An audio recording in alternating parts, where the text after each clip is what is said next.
or welcome back. This is Scorecard on Citi TV. And of course, you watched that report on the sports team, in relation to the 13th African Games. For me, it was special. I look at the medal table and I feel we should be proud, first of all, as Ghanaians. Yeah, I think we did well.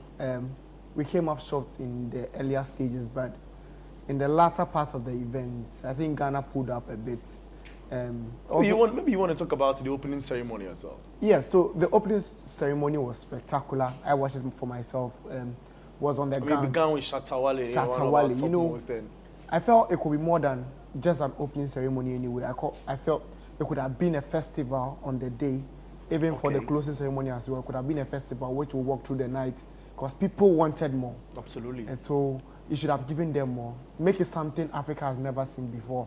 After all, we say Ghana is a gateway to Africa. And that's it. We are big on tourism. We are big on entertainment, music. So give them something they've never seen before. The athletes didn't sleep during the night. They were out partying.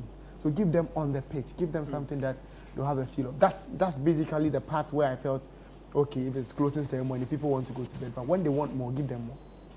First of all, it's about how we were pressed with time to put this together, and then we started, showing something spectacular for the opening ceremony. Here's going to be kind. He'll be very kind with his words, but I think we need to be honest with ourselves as a people. What was it? Yeah, you tell me. Prior to, it's like all of a sudden people have forgotten that we had these journalistic pieces on whether the stadiums were ready. Yeah. I don't know if it's a last-minute African thing or it's a last-minute Ghanaian thing. We struggled, finally got it done. But if we are going to be very honest with ourselves, apart from the opening ceremony, which I don't even think the opening ceremony had taken shape like how things had taken shape as of Friday. Apart from the opening ceremony, we were struggling in the earlier. True. And I don't want to see, this is the thing. If you state facts in this country, you are termed negative energy. Negative energy. Yeah. Be positive for once. I think the African Games had the positives and negatives. I'm sure as the program goes on, we will reflect on some of the positives that came out of this game. But let's be very honest with ourselves. The first few weeks, and this is not like something that happened 10 years ago. This was like a week or two ago. Yeah. We were struggling. Light toughs at stadiums. Bicycles. They were saying what the bicycles. Aluminium bicycles.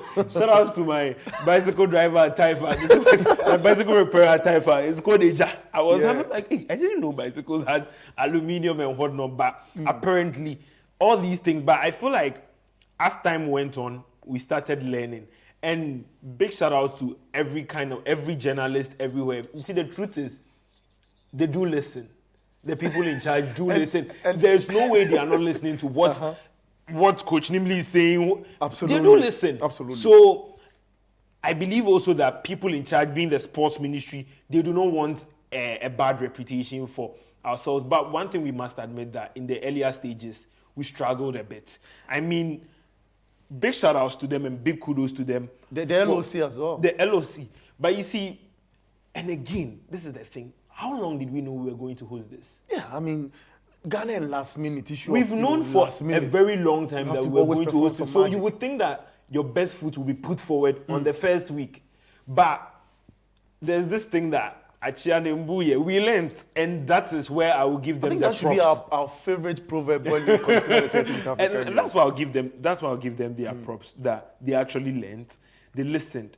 When they began with free. They were charged. I remember you have to pay 150. Yeah. So I started making this calculation. So for every event I go for, I would have to pay 150 cedis, or 250 cedis, or 100 cedis. How feasible is that going to be? Because true though. After they made free entry, I went to like 5-6 events to watch them, and I was thinking, I was going to spend like that wasn't fair. So kudos to them for listening, because in as much as they would not want to admit, or people would not want to admit it, the huge numbers has a very big correlation to the free gates they were giving out. True.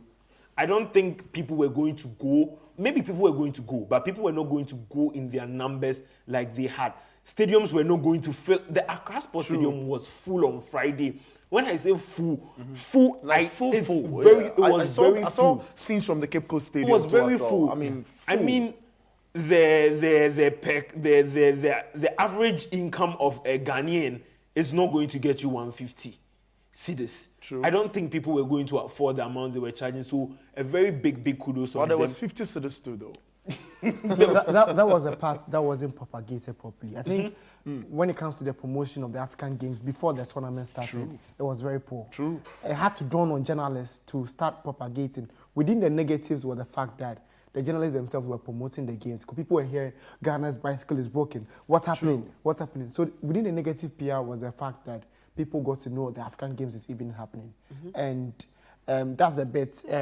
I saw families trooping into the Botema Sports Complex. Families, like, everyone comes to the venue and it's not one person. It's a family of 4 or 5. So I asked myself, 500 cedis is unrealistic. They should have broken it down into subjects where people will say, okay, if I go with my family, it's 100 cedis. What do I get? I get a bottle of Bell Cola.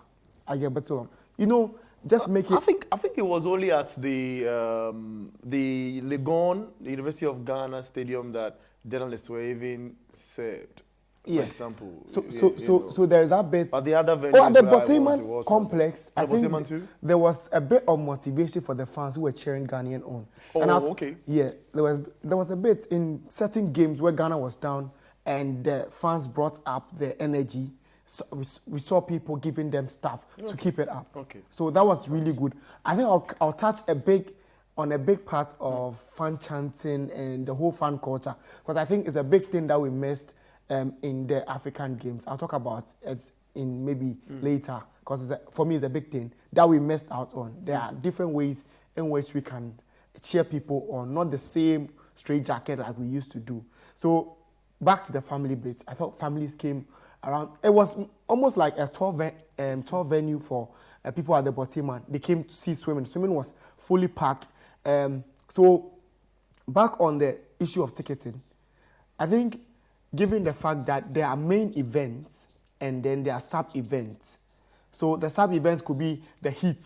People should come and watch the heat for free. But in the final, where you have Abeko Jackson competing, every Ghanaian wants to see Abeko Jackson performing magic. 4x100 or the relays is a big thing for every Ghanaian. That's where we get our energy from. Everyone wants to cheer the team on. We can make differences with those are main events that the LOC could have picked money from, which they didn't. And so I think the latter parts, the VVIPs were paying huge amounts to come and see the games. But that's a different bit. Imagine if you have a VIP of 50 to 100 people paying 500 cedis and you have a stadium of 10,000, everyone paying 50 cedis. Do the mathematics. You notice that the 10,000 people paying 50 cedis is easier to pay than... we can look at the dynamics like that. But yeah, so to comment on, you see, I'm just of the view that even if it was 1 cedi, the whole idea about paying to watch is what's going to make things difficult for people. So if you're saying that people want to be at the VVIP, if you have to pay for that, that's very fine. But the whole idea that we would overlook something like 50 cedis. 50 cedis is actually money for people in this country. Yeah, because you go, it's like people of all walks and classes. There are people who can make 50 cedis in life. There are people who cannot make it at all. There are people who just are even squatters but just want something for the night. So personally, I think the idea of taking off the money was a very good thing. I think it correlated. And I'm not saying you wouldn't get the numbers if you are charging for 50. You would get the numbers, but you are not going to get it as much as you did. But let me argue this point quickly. Let me argue this point quickly.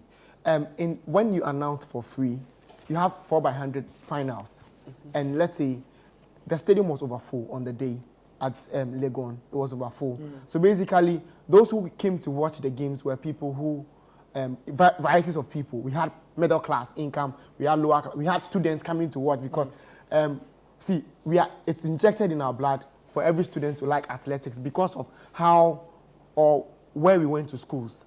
Athletics is a big thing for every Ghanaian student because in SHS, we went for inter-schools games. So everyone understands the rules. It's like volleyball. Everyone understands how volleyball is played because in high school, PE, everyone was taught how to play volleyball. So that sync would have happened. Ask the student to pay 10 cedis, 5 cedis.